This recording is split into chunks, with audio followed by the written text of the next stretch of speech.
जय जगन्नाथ, जय वंशसखा, जय गुरुदेव, जय माँ जगज्जननी राज राजेश्वरी, बागबादिनी माँ सारा महामाई की जय, जय भक्तमान को भक्त भगवान की जय। आज आम एभली गोटे जगार पहुँचे जार हाई छाई मिलवा एत सहज नुहे। आपण मैंने देखु किभली जगार आम पहुँचिकी जो जगार पंचसखा माने गुप्त विहार करके जाती एवं किछि समय साधु सन्यास मान गहन रहीकि रास लीला करती। से एभली गोटे जगह पाख जगटा को चाहिए समस्त जानती, किंतु ता पाखरे एभली गोटे जगटा रही ताकू जानिबा एते सहज नुहे। एबे आपण मन को तो आपण देखुं किभली जंगल भितर केमते ए झरणा बही बही जाऊँगी। या भितर लक्ष लक्ष शालग्राम भी रही। भाग्य अनुसार एवं सुधा भी जो मैंने आसती जार भाग्य ठीक थाए, महापुरुषों को भल पाऊ थाए बा महापुरुषों प्रेमी नीति नियम थाए, ताकू ये जगह शालग्राम भी मिल जाए। एथे बुड़ पकड़े शालग्राम भी मिले। लक्ष लक्ष शालग्राम या भितर अच्छे किभली ना पंचसखा मान जिते बड़े सत्यजुगर ऋषि मान सब थे। ये सप्त ऋषि मानकर ये गोटे घाट ऋषि मान ये स्नान तर्पण करती एवं जुग जुग अनुसार आसीगला। आपण मैंने तो जानती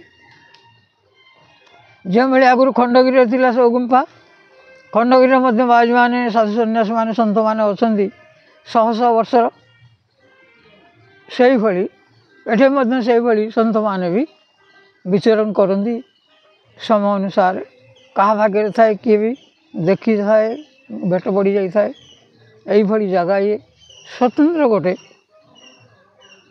स्वतंत्र गोटे घाट जुआड़े आप चाहिए जो चाहिए जो भी बुड़ पकड़ू यदि आप भाग्य थाए शालग्राम आपको मिल।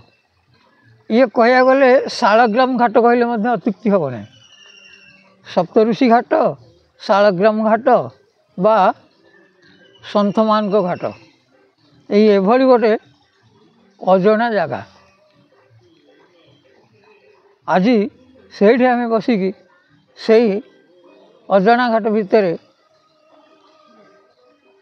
झरणा भितर पशिकी इधर मत अनेक शिवलिंग या भितर रही। आपण मानक प्रथम देखौली गोटे सिंगल शिवलिंग पाखे मु ठिया होती एवं प्रणाम करुली।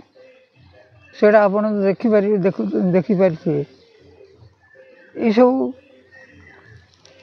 आश्चर्य अलौक्य अद्भुत ये सब जगह गुड़ाक सब आश्चर्य घटना अद्भुत कथा आपण मैंने आश्चर्य होते एमती जगह कौ जगार केमती अच्छी।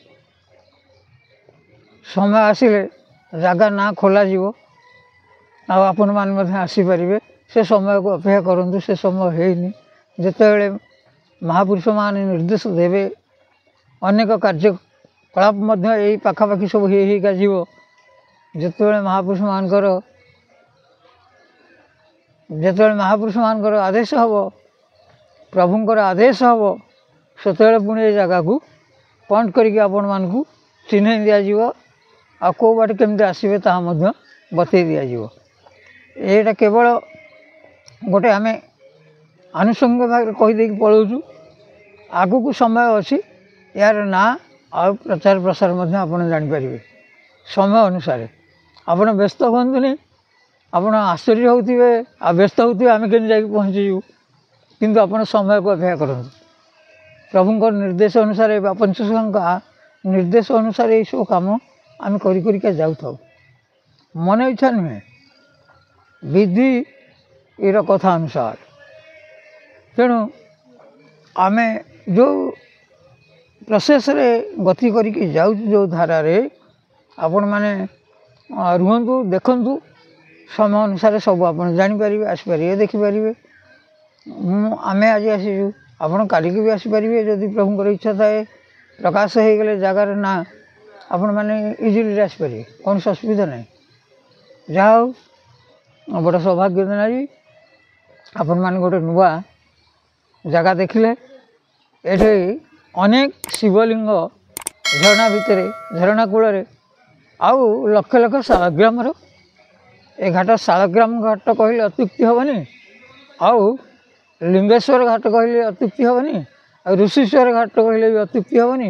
କାରଣ ଋଷିମାନେ ଏଠିକି ସ୍ନାନ ତର୍ପଣ କରିକି ସବୁ ପୂଜା ହଜା ସବୁ କରିକି ଯାଆନ୍ତି। ଯୁଆଡ଼େ ଆପଣ ଚାହିଁବେ ସିଆଡ଼େ ଦେଖିପାରିବେ ଶାଳଗ୍ରାମର ହିସାବ।